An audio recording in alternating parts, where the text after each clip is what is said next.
Okay, so welcome back. It's time to digress a little bit from what we've been doing. We've been building different patches, mostly in the sort of common electronic genres. But I thought it would be fun to take a moment and try to build like a spooky soundscape kind of pad.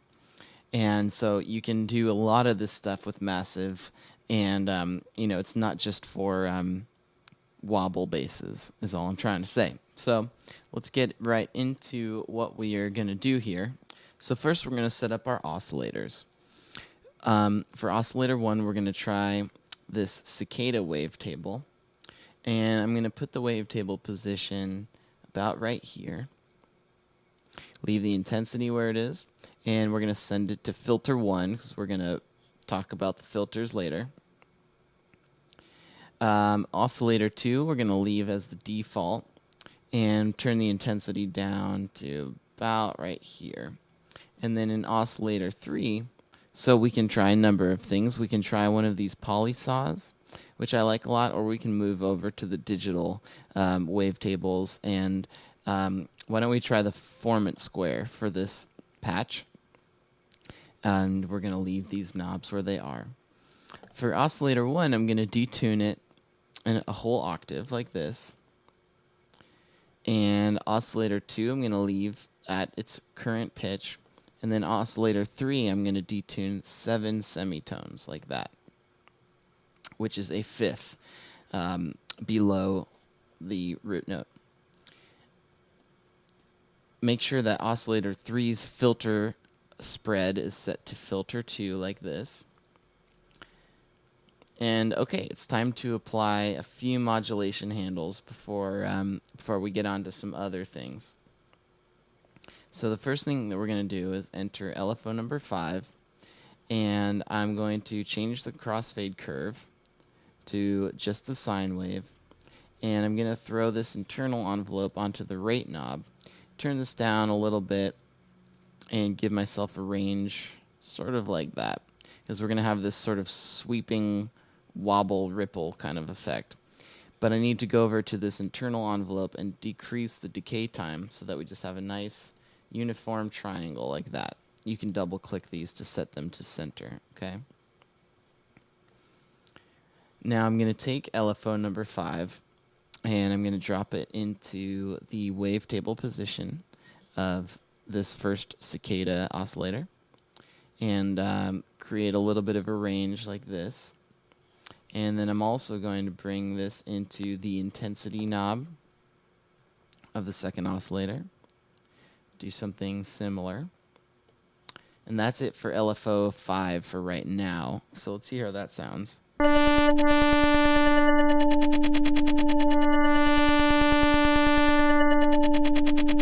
So already we have some kind of interesting spooky movements, but you just wait and it'll get much better. All right, so I'm going to choose envelope number 1, and I'm going to assign it to the pitch target in oscillator 2. And now I'm just going to create a very small pitch modulation range, maybe about 60 or 70 cents, okay, above the root note, like that. Okay, so let's tweak that envelope now. I'm going to increase the attack time and reduce the sustain level, maybe increase the decay time a little bit, and give myself a little bit more release as well. Okay, so I have a little bit of that pitch movement there, which you can hear if I solo it.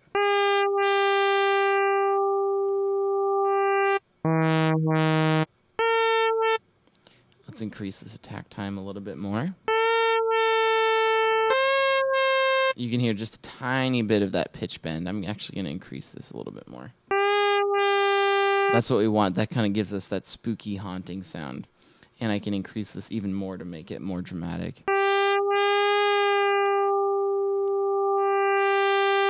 Just like that.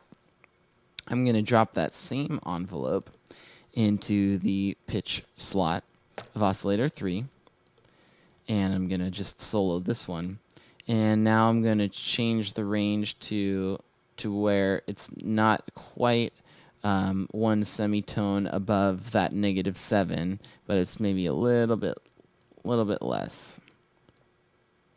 Maybe like that. So let's hear that. Oops. So in order to hear this, we need to move over to filter number 2 and increase the output with this fader. And we also need to change the filter mix. We're going to modulate this in a second, so don't worry about where this is being set up. But if we bring this down just so that we can hear this one for right now.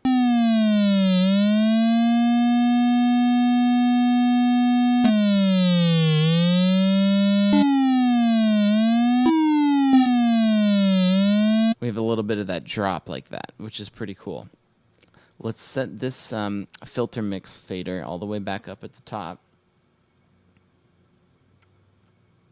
because we're going to use another envelope to modulate that one. So I guess now is a good time to set up our filters. Well, really just one filter. This one we're going to set on the low pass 4-pole, and the cutoff's good right about there. I like to increase the resonance for this a little bit because it gives us some interesting harmonics. And then filter number 2, just keep it on none. Make sure that both of these faders are up at the top. Now let's take our second envelope and drop it into the modulation handle for the filter mix. And we'll put this about not exactly halfway at 50%, but maybe just a little bit above like that, because we want this filter mix fader to just move like that and then be done.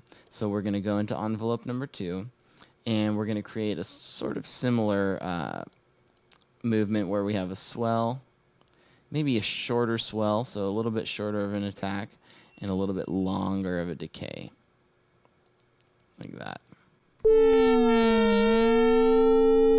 So I need to increase this attack a little bit so that I can actually hear the movement of this fader, and maybe even increase this a little bit more, my range.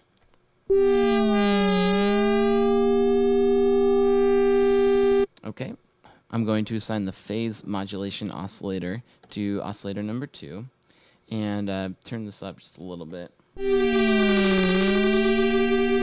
so I get some of that bite like that. If you really want to create some dissonance, you can increase the pitch here.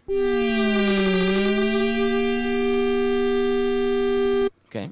Next, I'm going to insert a sample and hold insert. And in my routing page, I'm going to make sure that this is after the 2 filters. And I'm going to put insert number 2 here after filter number 1. Insert number 2 is going to be a sine shaper. You can choose a parabolic shaper, a hard clipper, depending on how distorted of a tone you're going to want. I'm just going to put a little bit of drive in here, like this. Okay. And now we move on to the master effects section, and we're just going to create a reverb with full wet signal, full size, and full color. Density, you can sort of adjust this to your own taste.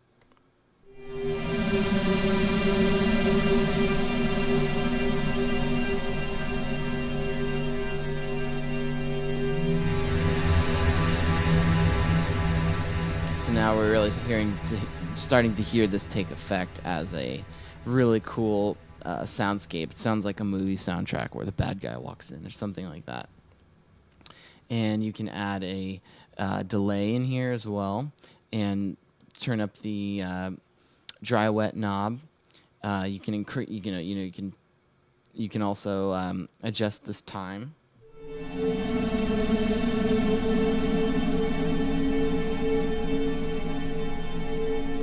And then once you try playing with some of these inserts, you can try increasing the drive.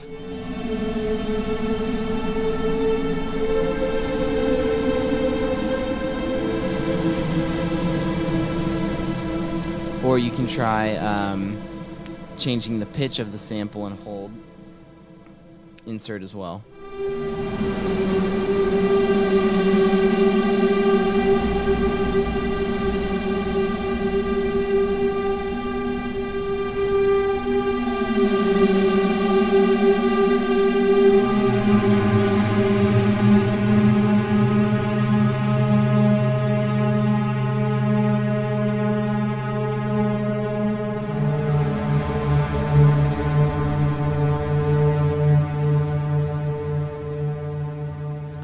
So there you go. Now we've used just a few simple parameters to create this really huge orchestral sounding spooky pad. And I just wanted to do this lecture to show you that Massive really does have a lot of different capabilities. It's not just about making wobble basses and trance leads. You know, you can really design some very interesting sounds using Massive, and you know, there's much more that you can adjust on this patch to make it your own. So play with it a little bit and see what you can come up with. And we will see you in the next lecture.